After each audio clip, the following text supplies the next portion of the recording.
Hey guys, what is up? Chris here with Cohesive Friendship Unit. Just me today. About a week ago we talked about Nvidia GeForce Now as a group and pretty much decided that it was a cool idea where you could essentially take your existing games library and bring it to Android, Mac OS, and PC on the go, streaming over Wi-Fi. It seemed like one of the cooler, more innovative, better streaming service ideas that we've heard so far. But during the discussion, I kind of mentioned I was going to give it a little bit of time before I reviewed it because of my initial experience actually playing the damn thing. And I've given it enough time. I've tried enough times. I'm finally ready to give my verdict on GeForce Now.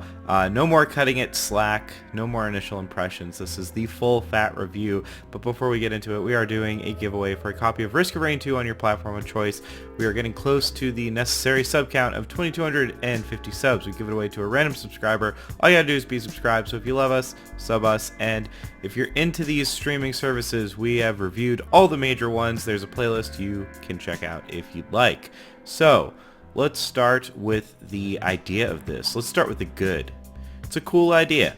You bring your own games to the table. You bring your own games, your own libraries, and you are running them off of an Nvidia server somewhere. There's a list of servers, and there's a bunch that are deployed across the world, and you get to use an Nvidia machine with up to an Nvidia RTX graphics card. It streams at 1080p at up to 60 frames per second, so that's pretty good. Again, you bring your own games, so you don't have to you don't have to wait for a game. If you have a game and it's supported, you're good to go. Not all games are supported, and we'll get to that, but if you want to play Witcher 3 on your smartphone, you can do that absolutely no problem, on paper at least. Next thing, the price. The price is certainly cool. It's free, or worst case, it is currently cheap. So there's a free version of the service which gives you 1 hour play time and up to 1080p, no RTX. The paid version is $5 a month, and there is no 1 hour wait play session. You can play up to 6 hours. You're prioritized on getting into these servers, and you can play with RTX on for RTX supported games. So those are the two cool things, right? You bring your own games to the platform, which theoretically helps drive down price. Also, you don't have to be frustrated if the game you want isn't on there because you bring your own games. And the price is certainly good. By far the cheapest option on the market currently, starting at free, which maybe we will one day see Stadia's free version. Let's talk about what's not so cool with Nvidia GeForce Now. The first thing is, what games can you actually use on it? Like I said, not all games are supported, and there's a list of like premier titles, I guess. Maybe those game companies are like paying to be put on the page or something, but there's no definitive list. There's no like full list of every game supported. You have to manually type in game titles and wait for the pre-fill to load and see if that game is supported. Then you have to add it to your library, and you can add games to your library if you don't actually own them. It's just a weird storage thing. If you don't own Dead Cells, you can put it in your library and go look at it in your library, and it'll take up space. You won't be able to play it. But you add games that you have that you want to play into your library, which again, yes, you have to do manually, and you have to do one by one, and there's no definitive list on what is supported, and that is super annoying. That's like a really, really bad user experience. And apparently there's hundreds of games. I did not take the time to go through my entire Steam library, but I found maybe a 50% hit rate on supported games in my personal library. Next thing I want to talk about is the user interface slash launching a game. This is probably one of the jankiest pieces of software I've ever used. It definitely in the last few years. I have used the Windows version, I've used the Mac version, I've used the Android version. all of which have varying degrees of problems, but they all follow a relatively similar flow, which you will be seeing now.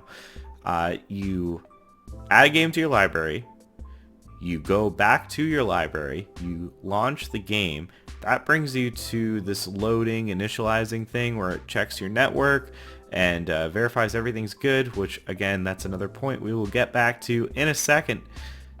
Then you are brought to this like weird, ominous blank screen. Eventually a Steam window, assuming the game is on Steam, or whatever service window will pop up. Most of the time it's going to be Steam, where you have to log into Steam and tell Nvidia that you have and own the game on Steam, and that will then let you play the game on their service. So what I've experienced is a lot of times you either won't get to that screen page, you will get to that screen page and you'll type in your credentials, and then nothing will happen.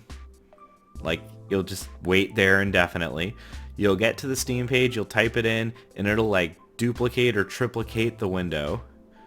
You'll type in your Steam credentials, or it will launch the game locally if you're playing on like the host computer, which has happened to me, where I will have tried to launch like Witcher 3, for example, and it'll just launch Witcher 3 on my PC. Or if you're lucky and you wait long enough and the stars align and you hold your breath and you hop in a circle, the game will launch. And that is kind of how it works. That's how you launch games. I would say on average, a good experience, you can get a game up and running in about 2 minutes. A bad experience, it won't launch at all, but let's go with maybe 10 minutes if you fiddle around with it long enough. Let's talk about the performance once you actually get this game loaded up. You can check out our PlayStation Now and our Xbox xCloud review, as well as our Google Stadia stuff. Basically what I'm saying is there are other videos on this channel of other game streaming services, so I'm fairly confident that my network can handle this. But I usually pull about 70 down from Ethernet and about 50 down from Wi-Fi, especially if I'm sitting close to the router, which I am for all of these tests.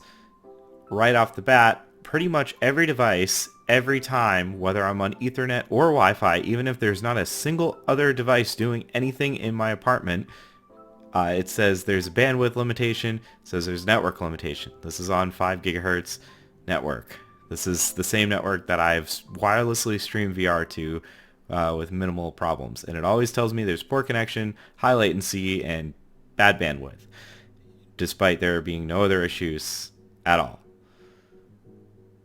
And that is frustrating. Then you get to launch the game and you can tell that they weren't kidding. There's some footage of me playing Cuphead. I'm using the on-screen controls just to show you what the latency is, and yeah, it's there. It's not great. It's unplayable, I would say.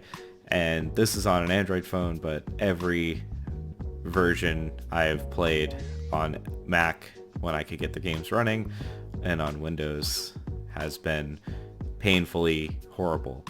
And as a TLDR, if you don't watch those other reviews for this streaming services we've covered, PlayStation Now with Ethernet was pretty much the equivalent on my monitor that I play games on, use the computer with, low latency monitor. It was like playing the game on a TV not set to game mode, so playable but not perfect. Google Stream, which is the precursor to Stadia, was incredibly good, almost no noticeable latency. And while xCloud had some latency, I gave it the benefit of the doubt because there were two new forms of latency introduced on that particular thing, being that at the time you couldn't play it on Ethernet, it had to be over Wi-Fi on a supported phone, and it had to be on a Bluetooth controller, which introduced even more latency. Regardless, I could still play the games, and all of it was better than what we are looking at here with Nvidia GeForce Now. So in summary, Nvidia GeForce Now is bad. It should not be a marketable product at the time. The user interface is horrendous. The games library is puzzling in that I'm not entirely sure what all of the games are, and the performance is really, really bad, even on Ethernet, especially compared to the competition. Regardless, the idea is a good one. Bringing your own games for a low price. Hopefully Nvidia can address these other issues, but until then, that's all for me, guys. I'll catch you next time.